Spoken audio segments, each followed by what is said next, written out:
Now, the iPhone 15 has been out for over a month now, and I'm pretty confident to say that this is the best iPhone upgrade in years.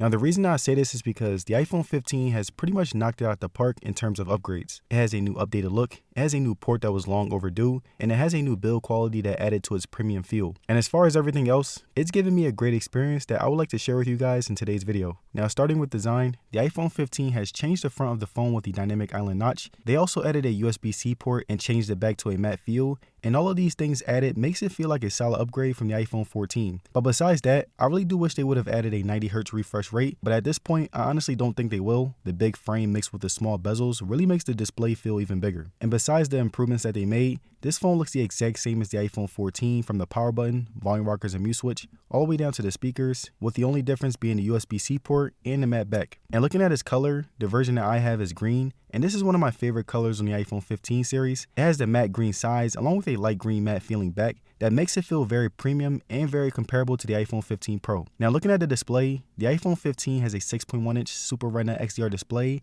that, just like the iPhone 14, was very good and very satisfying. Whenever I was scrolling through my phone, everything looked good, the resolution looked nice, the responsiveness was very precise, and I had no complaints about the overall feel. The dynamic island notch made the display feel new, and it also gave the iPhone 15 series a nice aesthetic, which makes the iPhone 15 Plus and 15 look very premium. Also, whenever I was scrolling through apps, it did feel a little laggy, and you could tell the frame rate dropped as soon as you started going through the app. Also, the bezels are pretty small. Right here, you can see that they're wrapped nicely around the screen and are very clean. And again, the viewing experience is just like the iPhone 15 Pro. And now when it comes to brightness, the iPhone 15 is very identical to the iPhone 15 Pro, 15 Pro Max, and 15 Plus. All of these phones are at 2000 nits peak brightness, which means that whenever you're outside, you'll be able to see the display very well since it's very bright. And when it comes to the size of the 15, I can't say whether or not you will love it or hate it, but I do want to list some pros and cons that you can look out for. Now, the pros of having a 6.1-inch screen is that even though it's not as big as a 15 Plus or Pro Max, it still does have a nice viewing experience. It fits into my pockets easier, and it's also much easier to use with one hand. And again, the only con that I can think of when it comes to the 15 is that it is smaller than the 15 Plus and Pro Max, so the battery will be smaller, which results in worse battery life. Now, another problem that I had with the display was the fact that Apple still hasn't added a fingerprint sensor. I think that the iPhone has the best facial recognition in the game with Face ID, but it still would have been nice to add that extra function when unlocking my phone. The resolution and viewing experience of the 15's display is very comparable to the 15 Pro. I was able to see everything very clearly when watching videos, and playing games on it was as fun as ever. Now, when it comes to battery, the iPhone 15 has a 3300 mAh battery that is the exact same as the iPhone 15 Pro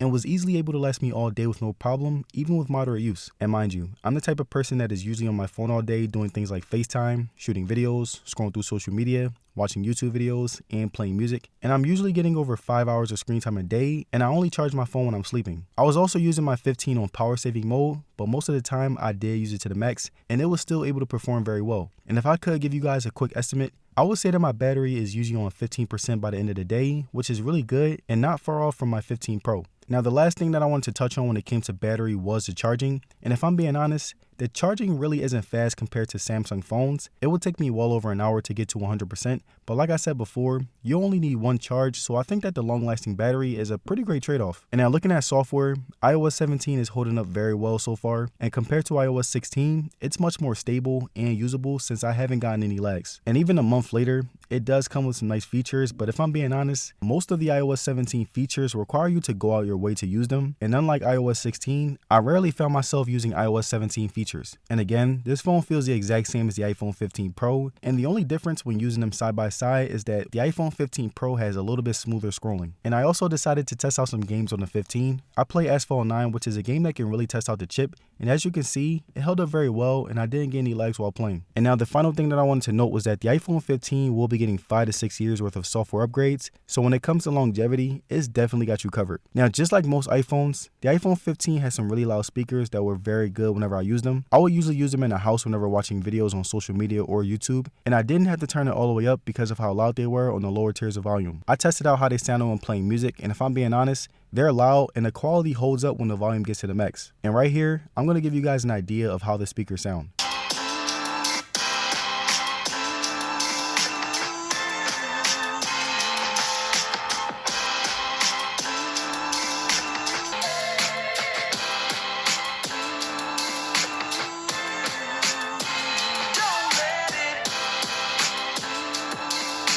Now looking at camera, the iPhone 15 has a 48 megapixel main camera along with a 12 megapixel front and 12 megapixel ultra wide, and based on my usage over the past couple of weeks, I would say that the pictures look really good. Starting with zoom modes, the iPhone 15 has a couple of different zoom modes, and of course the quality gets dumbed down a bit once you get closer, but I found all of the modes to be great when compared to other smartphones. Just like every other iPhone, the shutter speed was very good. I decided to test this out by shooting moving cars, and as you can see right here, the camera was able to get quality shots along with a lot of shots at the same time. And looking at outside photos, we can see that they have a really great shadow of depth whenever I'm taking pictures of myself along with a very nice blur, and this is scaled all the way up once I use the portrait mode that Apple has always been pretty good at. I also took some photos of random street objects, the sky, and different aspects of nature, and I can honestly say that the 15 held up very well in these environments, and I'm very impressed. Now taking a look at inside photos, the 15 was able to capture everything very nice, and I found the pictures to be slightly more detailed than the 14 in terms of sharpness. Even when taking selfies, you can see how the camera handles already good lighting to produce an overall nicely taken photo. My skin tone looked really good, and the sharpness was really good as well. And now when it comes to shooting video,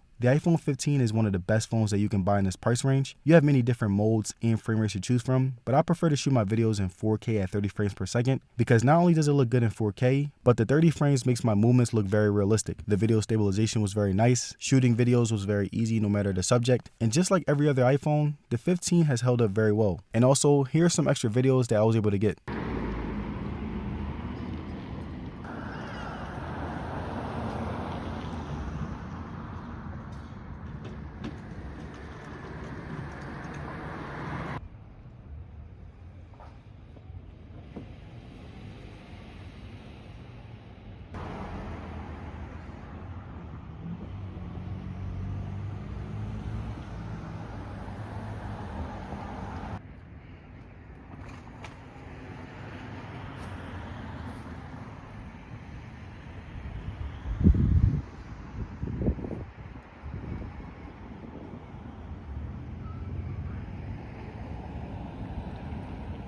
So here's the final question. Is the iPhone 15 worth buying? Well, if I'm being honest, I think that it's the iPhone that most people should go for, because unless you want the latest and greatest or a better refresh rate, it makes so much more sense to get an iPhone that does the exact same thing as the 15 Pro, but for a cheaper price. But there it is, you guys, my review on the iPhone 15. Now let me know down in the comments, do you think that the iPhone 15 is the best upgrade of 2023? Let me know. And again, I want to thank you guys for watching today's video, and I'm going to see you guys on the next one. Peace.